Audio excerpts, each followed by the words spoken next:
What's up, Dragon Brood? So, a lot of you have been saying, hey, you're doing these 3-color things. Why not play some Jeskai? And I have a couple of different builds, but, a lot of people have been running around with the different Codie builds, and I remember playing one last season that was super fun. So I figured, why not take my chance at playing a Codie Jeskai list? And that kind of fills both needs, right? You get your Jeskai list, I get to play with a fun card, and we all win. So, standard 2022. Jeskai Codie coming at you.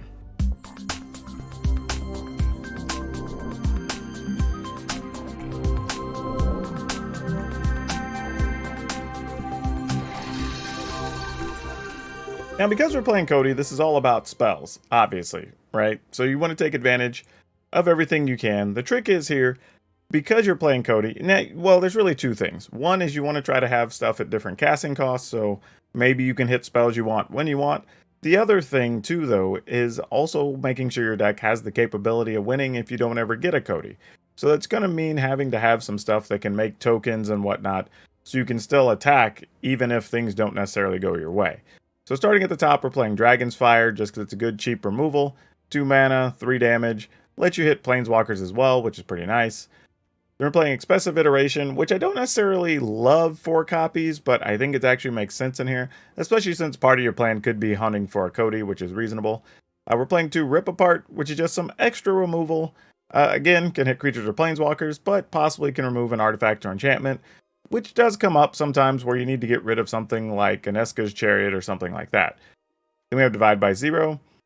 What I like about Divide by Zero over some of the other counters in this list is if you do get it as the free spell from Codie, you can still bounce a permanent. Whereas if it was another counter that you hit, you wouldn't necessarily be able to cast it because there's no spells on the stack. So you can still get use out of this as a pseudo counter, but also as a little bit of tempo to help kind of keep pushing the game forward. So I do like it for that reason. Then this is Codie. For those you didn't know, this is 3 mana, 1/4. You can't cast permanent spells while Codie's in play. Though, interestingly, if you wanted to take a chance to play like a Planeswalker, like, I don't know, maybe Mordenkainen or something, you could actually play that if you didn't have Codie on the table. Weird, but it is a thing. Then you can pay 4 mana, tap it, Codie, you produce Wooburg, so you get a white, a blue, a black, a red, and a green.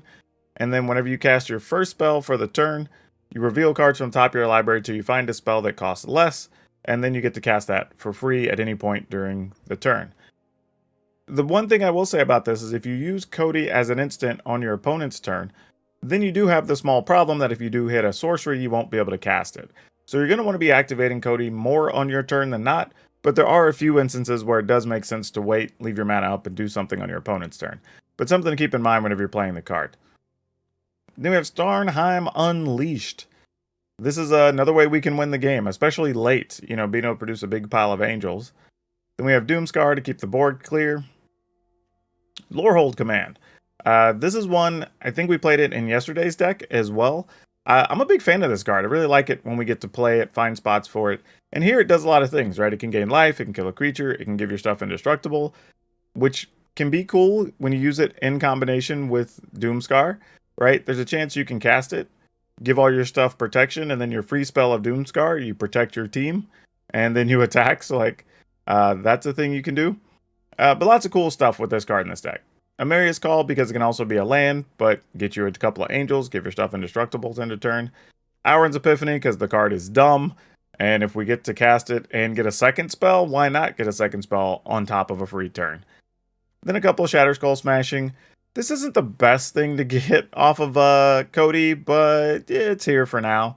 And then lands, we're playing 3 plains, 3 island, 2 mountain, 2 glacial, floodplain, 4 of each of the pathways, so Hingegate, Riverglide, and Needleverge, and 1 Lorehold Campus. Just as a way that, if the games go long, we could just scry for the cards that we need. But overall, looks pretty fun. Looks very similar to the versions we played last season, which is good because it means a lot of those cards still hung around. I will say, we're definitely going to talk about some cards we would change or update after we play the games. And then we're going to have a card spotlight as well. So we'll see you on the other side of those games. Yeah, let's keep it. Because we can try to Codie. And then if Codie dies, we'll just Starnheim Unleashed or some such.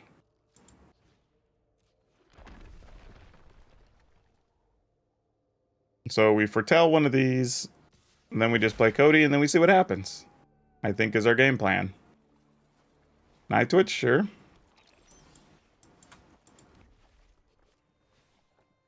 Alright. There's a good chance Codie's just going to die on sight, but we still got to try.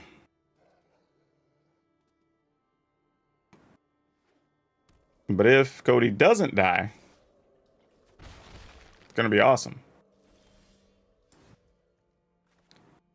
I wonder how many names they went through for Codie, too, before they decided to settle on Codie. Because wouldn't it have been sweet to just call her Paige? Like, wouldn't that have been cooler?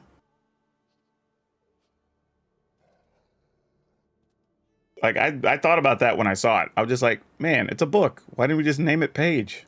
Would have been awesome.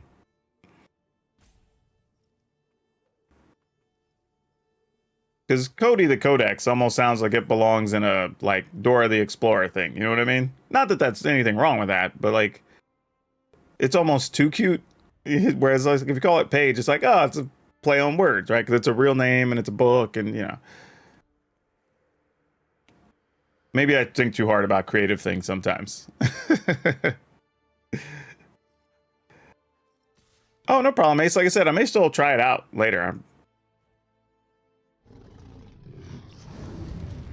Hey, for the 16-month sub. Hey, Daffrook. How's it going? All right. Our Codie's not dead yet. So far, so good.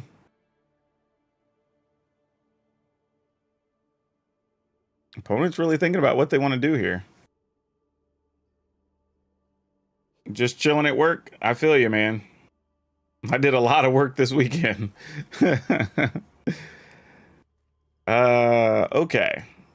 So now this is just a matter of if I want to use Codie offensively or defensively. I mean, we're putting this into play on tapped regardless.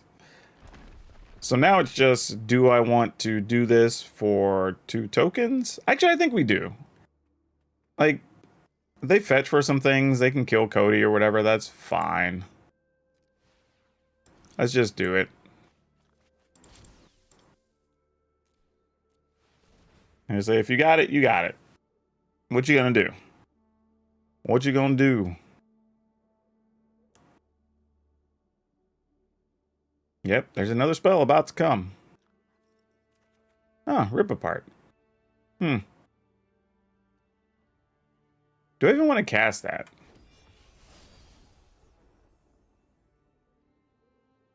I mean, I guess so.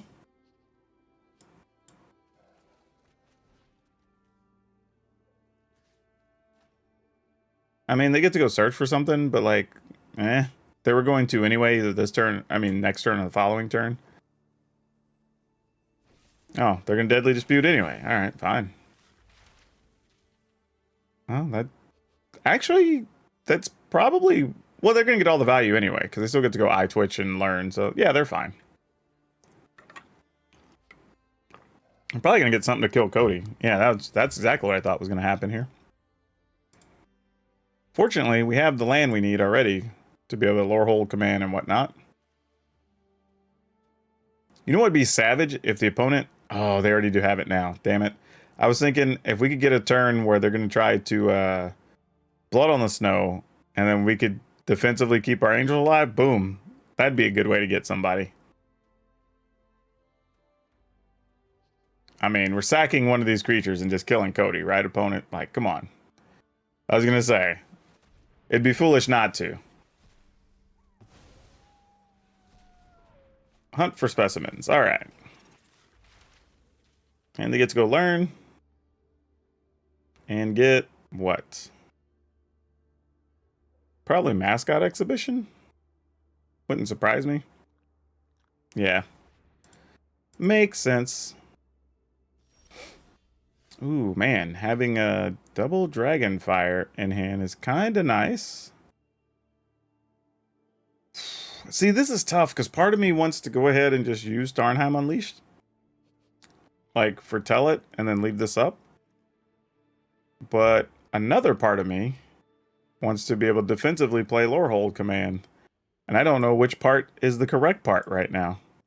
I have all kinds of conflicting feelings inside. So, actually, or we could just cast Expressive Iteration, which might be smarter. Nah, I'm not going to do that. Even if it is smarter, I'm going to do this. We're going to put this in tapped. We're going to attack. They block and then go search, I'm assuming. Oh, they're not even blocking. What the hell? Okay, well, maybe I was supposed to save this lore hold command defensively. That sucks.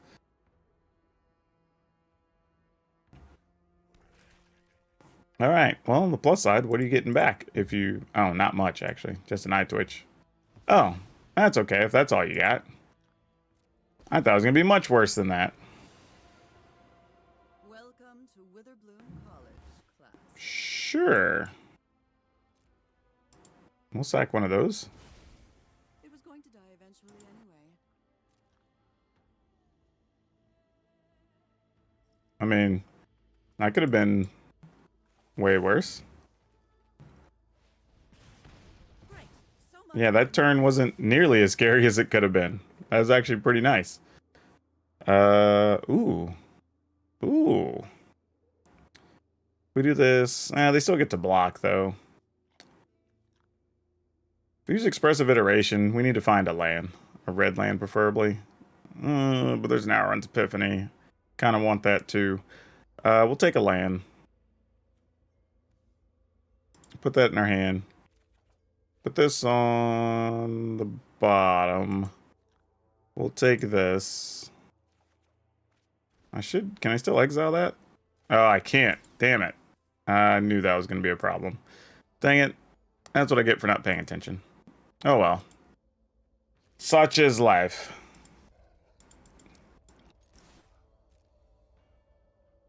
Alright, they're blocking.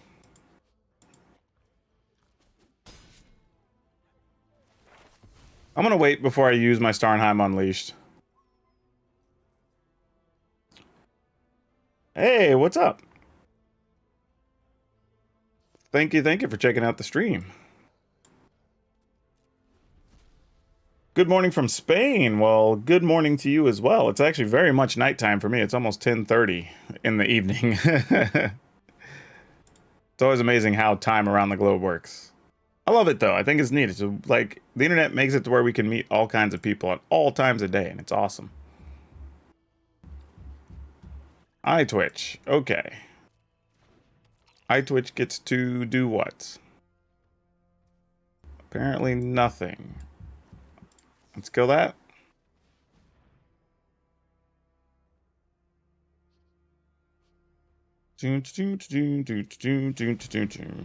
Alright. Alright, they're just gonna back-to-back those on me? Seems fair. Why not? Oh, there's a Codie. Man, too bad I don't have another land.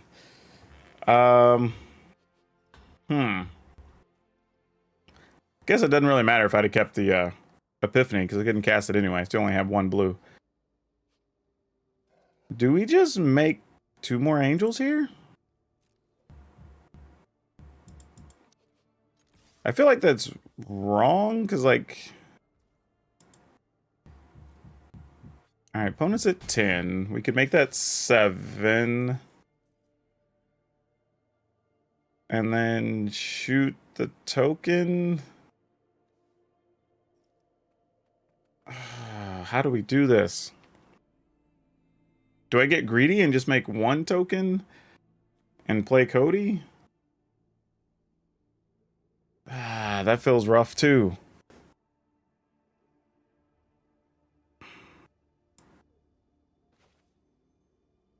Alright, I'm gonna though. And if they're encouraged to sweep the board or do something, then so be it.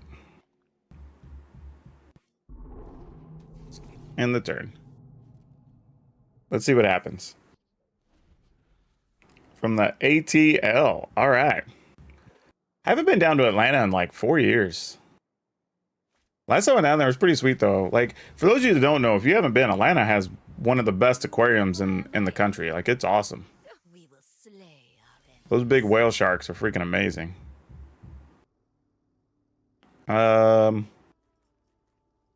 Yeah, okay. Let's do it. Let's make... Well, let's deal 3. And do we want to sack and draw?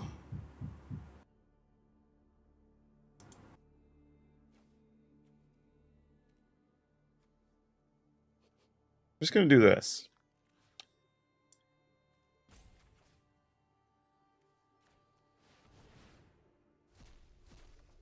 All right, expressive iteration. Not really what we were totally hoping for, but it's free, so we'll take it. This time we'll put this in our hand. We will... we have to kind of put that in the library and then take this so we can take that extra turn later. After we foretell this.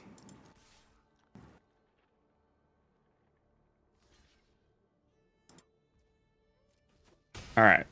And then we'll put this in foretell. And then we'll wait for the opponent to take their turn. Recommend stopping by Mary Mac's Tea Room. I did not go to Mary Mac's Tea Room. I went to a place, was it called like the Iberian Pig or something? It was like a high upper end food spot, but man, oh, it was really good though. It was really good. Like almost unrealistically good. It was super good. What do we do here? All right, so we can spend 4 mana, still have access to 3 more. But if we spend that, we'll have 2 left if we Alrund's Epiphany. Or we could Lorehold command one of the tokens. Shoot the opponent for 3. Oh no, we can't do that if we shoot a token. Alright, you know what? Here's what we're going to do. We're just going to do this, and then this gives us information that we may need for future play. Oh, now divide by 0 changes things. That's pretty nice. Okay then. We will attack.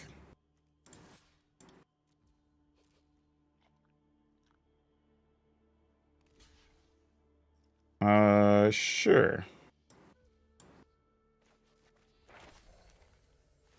Oh, greater than 1. Gosh, dang it. Why am I so bad at this? Should have been paying attention. Okay, that's cool. Those die. They eat it. Actually, we can almost... Hold on a second.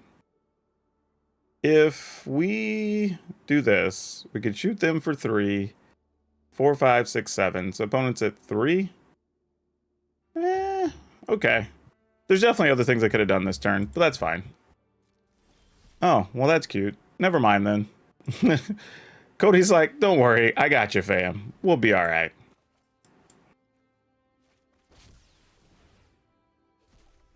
And another divide by 0, of course. Lessons learned, deck. Lessons learned. I understand what you're saying now. All right. Well, this is going to end up being a win regardless, even though I goofed up 2 turns ago. We're going to go ahead and play this, shoot the opponents, and turn our creatures into +1s. Shoot them, gain life.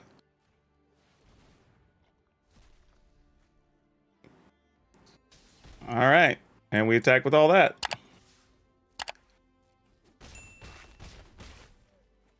Okay, well, that worked. We'll keep this. I feel for people who got to use some junky airports. Though I did go into one small one. What is it? Is the one in is it in San Diego? Somewhere in California. I flew into it. Like, is it John Wayne Airport? It's like a little small one. They didn't even have like their shops and concessions open after hours. Like, it was pretty small and dinky. And then, like, you know, if you're in New York, like LaGuardia can be a pain too. All right, I guess that's all we're gonna do here. 2 kick it. That's true. That's true. Because I did this last time I was there. I flew into the smaller the airport, and then I flew out of DFW. And both were totally fine. I had no problem with either one of them. Love Field, that's the other one. So yeah, so I feel very lucky that I get to use quality airports on the regular, and I don't have the problems everybody else has. But dude, I'll tell you what, like, and I grew up down south, but man, when I got off the plane last weekend, oh man, I forgot that you could just live in a place where air is hot. I mean, like, I was sitting there talking to people, and somebody might as well just had a blow dryer in my face. I was just like, oh my goodness, how did I used to live like this? For real. Because like both places, when I left, like the Seattle airport, it was like 90 some degrees, and then, you know, it's like it was 90 degrees in both places, but it felt way different. And people are like, oh, it's humid, it's not that dry heat. No, it's just heat. Like, you're standing in the shade and it's still like 85 degrees with hot air just blowing on you. Like, it's a whole different thing, man. It is not the same. I'm pretty sure we can't just beat a blue-red deck, right? With all their counters and everything. Should I even play this out, y'all? Reason you're happy for me to get the job up in Seattle? I feel you. Cool. They're just blowing up treasure for the sake of blowing up treasure. All right, sounds awesome.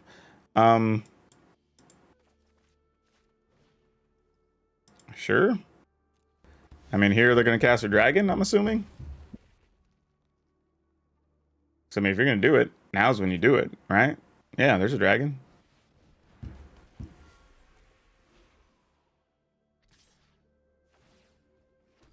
Do I even need to play this out, y'all? I mean, my question is, how badly do y'all want to see this? Because I'm pretty sure from the word go, this was not going to be a win. Like, we're kind of just wasting our time, I think.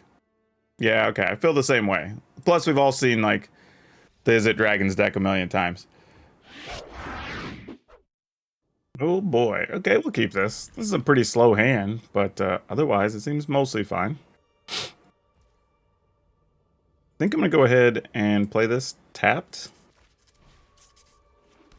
While we can. I mean, we need 2 other red sources to even use that, so since we have 0 in hand, I'm fine just playing it as a land here in the opener. We're going to go ahead and foretell some things for later. And then I'm probably just going to foretell next turn regardless of what they do, since we have this kind of lying in wait, so to speak. I'm going to put one of these hinge gates on blue. I guess we'll be playing the Mistgate pathway. Oh, Path to the World Tree. That's a thing you don't see too often. Okay, well, we're going to go ahead... do that, and we're going to foretell this. Alright, so next turn we'll use Expressive Iteration, so we get the option to play lands or whatever we draw here. And divide by 0 is cute. We could use that later. Alright, we'll put a Codie in hand. We'll put a Codie on the bottom. And we'll just foretell this one. Or set aside, exile it. And then we'll go ahead and just put it into play, because we're not going to do anything else this turn.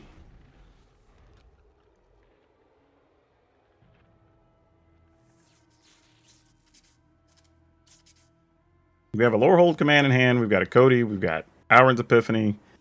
So if we can just sneak one down. Alright. We can get Codie into play this turn. We can't really defend it. Actually, yeah, we wouldn't be able to defend it. We'd need 6 mana for that. So we're just going to go ahead. Oh, that's nice to pick up here. Okay. Let's play Codie. And then let's foretell an Epiphany. Now, Codie may just die here. Opponent has access to every color. Alright, they have an Epiphany. Cool. Downside is it means our Epiphany tokens are not going to be as effective as we want them to be. Good news is, though, if they do spend mana trying to kill Codie here, we could possibly go Epiphany, Epiphany, Lower Hold command, and have a big couple of turns. But the opponent may be trying to set up to sacrifice this for something. Or maybe they just want to use their Path to the World Tree They need what, 7 mana? Yeah, because you need Wooburg +2. So they do have that.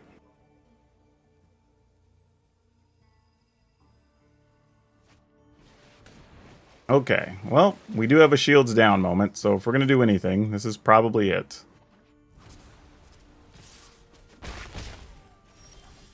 Ooh, okay, can we do that over a couple turns? I was thinking I might want to divide by 0 this thing, but things have changed, as they say.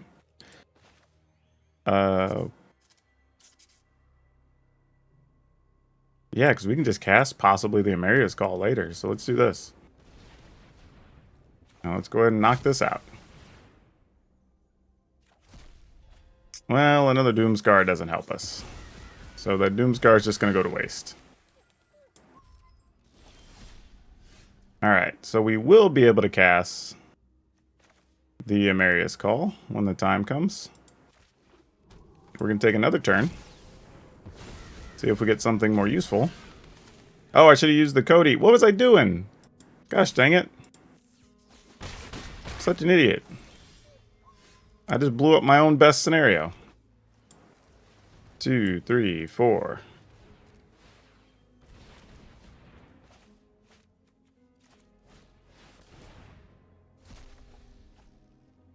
Okay, well, that's fine, I guess.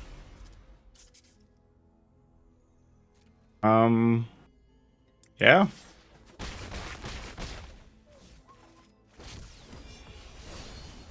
They probably sweep the board here, unfortunately. Then we're just stuck with this Lorehold command.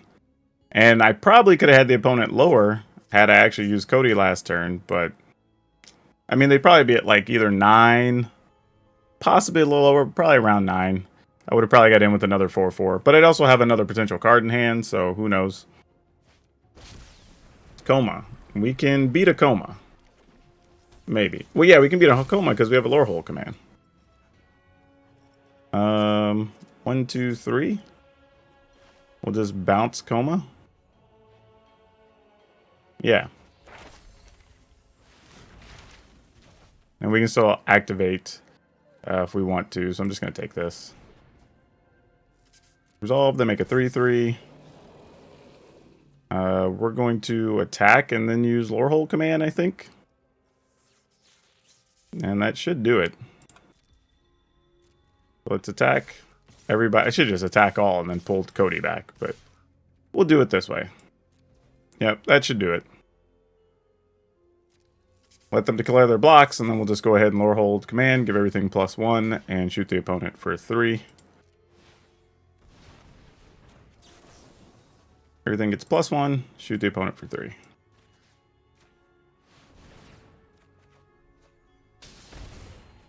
Yep, that'll do. Alrighty. Weird game. You know, I kind of hate the fact that this hand does nothing and we're on the draw, but probably a bad keep. But I'm willing to gamble here. Oh man, 3 Doomscars. Like, really? That was like the worst, one of the worst opening cards we could get. We're basically playing with 6 cards or whatever here. Like, this is pretty bad. And we're playing against a counterspell deck, so we're already in a world of trouble here. Because these don't, like, we can't force our opponent into playing anything. That's the worst part of all this. Alright.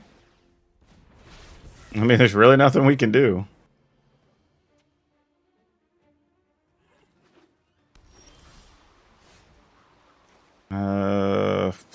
Boy. Alright. Pass. Okay, so they're probably just sitting on counters and epiphanies, like all the blue decks are right now. Alright, well, we'll counter that. We'll get... Don't really have access to any more mana. Maybe you have to take environmental sciences. I hate that, but I think it's correct. That worked out, though. It at least allows us to cast that here. And get... We have 2 blue, 2... Let's get a... Plains. Alright.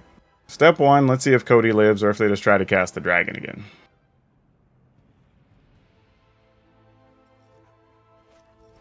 Alright, there's a gold span, which sucks because it means we're going to have to find a way to fight through. I saw it coming. Which is not going to be possible, or that's a dragon's fire. Yep. Boo to that. Boo to that. Okay, well.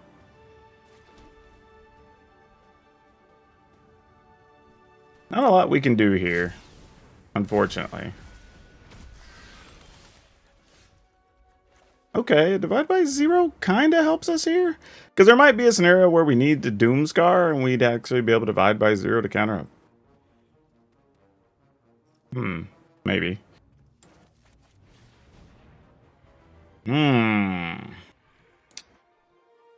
Oh boy.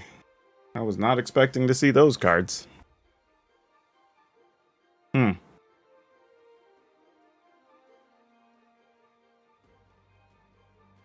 Oh boy, what do we take? Jeez. I guess we take the Lore Hold command. We put this one down, and we just take this to play it as a land.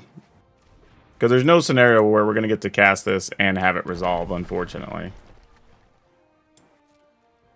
Attack with just one. We'll block with the other one.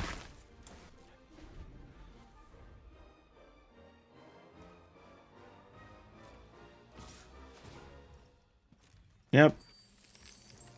We'll block.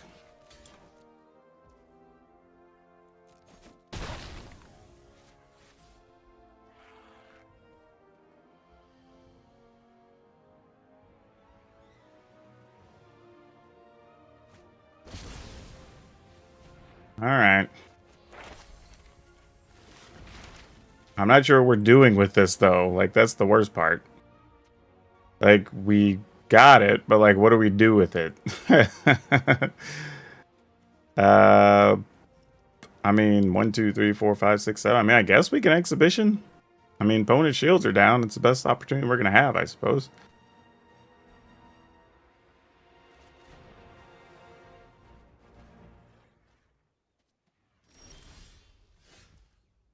Okay. We can exhibition, play the Lorehold Campus tapped. We can have access to Lorehold command the following turn and a possible Doomscar. We know they're going to take an extra turn. That's already coming. They're going to have all the mana they need to play this and that afterwards, whatever that is. So we don't really like any of these options, is what I'm saying. But it may be all we can do, so we're going to do it.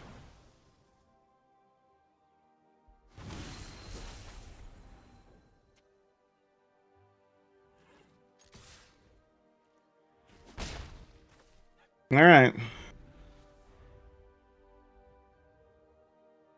I mean, I guess the good news is we could Doomscar. I mean, if we have to. That's what, 8 mana? 1, 2, 3, 4, 5, 6, 7. So we'll be able to do it. I mean, it's also possible the opponent has enough counters, so that's a thing. I mean, yeah, go ahead and Epiphany, opponent. Come on. What are you waiting on? Oh, they have double Epiphany? Gosh dang it. Yeah, okay. Well, sure. We're going to take 2, go to 12, then take 8 and go to 4, and then we have to hope the Doomscars resolve, which...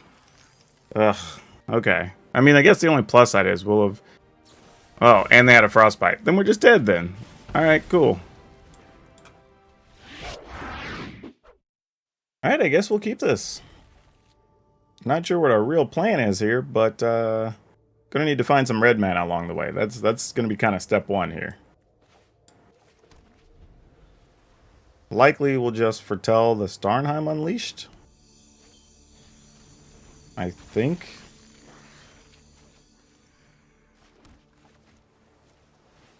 No need to give away some color information if we don't have to, because waiting doesn't really affect anything here.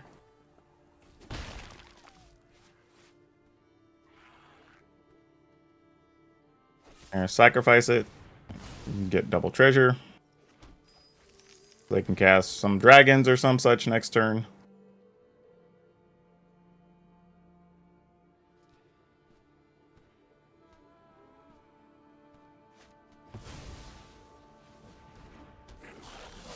Or not. Or not.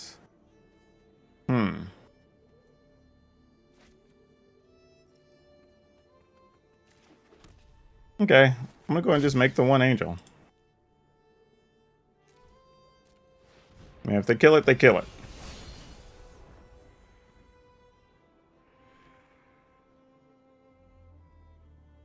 Maybe we'll get to set up Epiphany, find some red land, and start running off those Lorehold commands. Kind of what we're going to be trying to do here, I think. Charger comes through, we just don't block, so we don't have our creature get killed by all the different removal that are possible. Well, now we might. Though if the opponent attacks, it's kind of a good bluff. I probably wouldn't block, honestly. It'd be a really sick attack. Alright, get in there. Well, we know there's no dragon coming this turn. Could be next turn, though.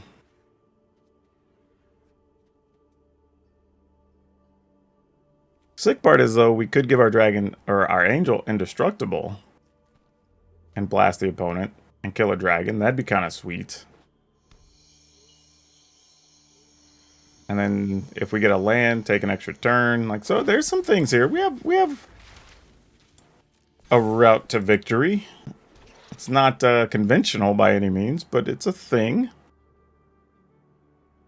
Got to be a little tricky to make it work, but it might work. Oh wait, though, they're going to lose that dragon, though, because they didn't cast it here. I was actually losing a lot of land, too. Interesting. Wait, did they play another black land instead of a red land here? Huh. I wonder why. That's a bit peculiar. I almost killed that, by the way, before that last counter went on.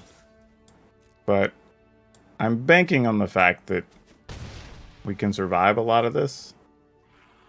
So...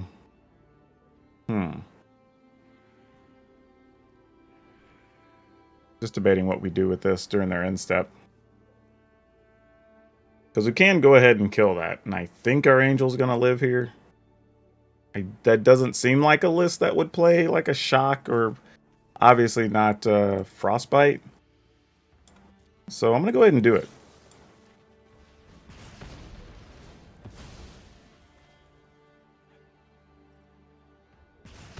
Okay. So that mostly worked the way we wanted. Here's another thing, too. If they do something to target the angel, we can actually sacrifice the angel and come out okay on the other side, too. So that's another thing that's here. One of the abilities that gets forgotten on Lorehold command.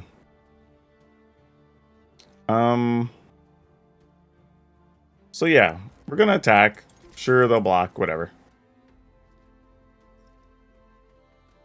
The interesting thing here, too, we can kind of see what they get. And then we can decide maybe during their upkeep. Like, say they're planning on sacking this to kill our angel. Exactly. So we could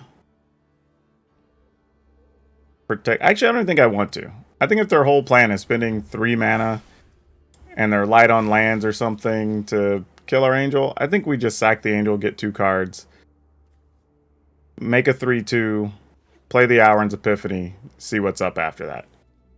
Assuming we draw another land off of our next 3 cards. I mean, that's definitely an assumption, but is what it is. Well, that's a thing I didn't think they were going to do. Wonder what the plan is here. Feels a little awkward, but sure.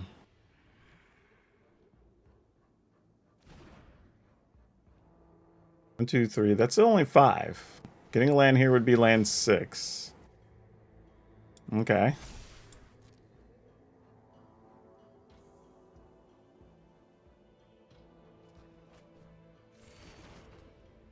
Okay.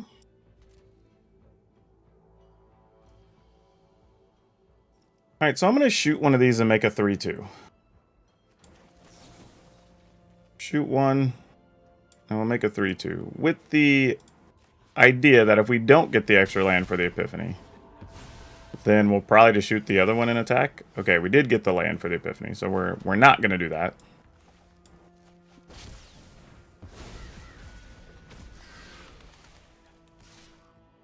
Attack here. That'd put the opponent to 15.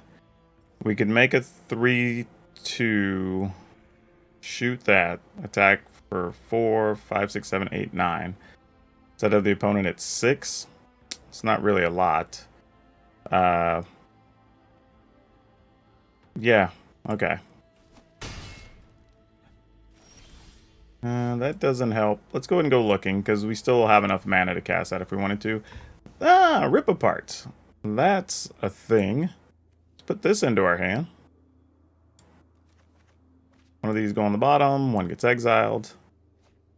We may just hold on to that in case we need to kill a dragon or some such. Now the question is, do we just rip apart this dude? An attack for 4, 5, 6, 7, 8, 9? And then still have a Lorehold command behind, I think is correct here.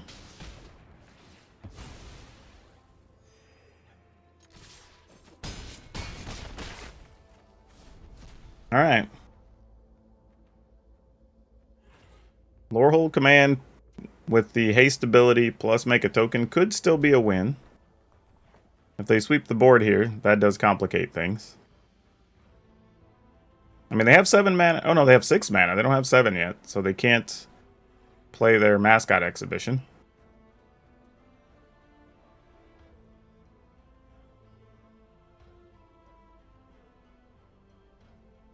Alright, looks like Angel's gonna die one way or the other. Which is okay, because that's not really key to our victory here. Okay, we got it now. We'll just Lorehold command, make a 3/2, give everybody +1 indestructible and haste. And that's gonna get us there. With no Codie in play.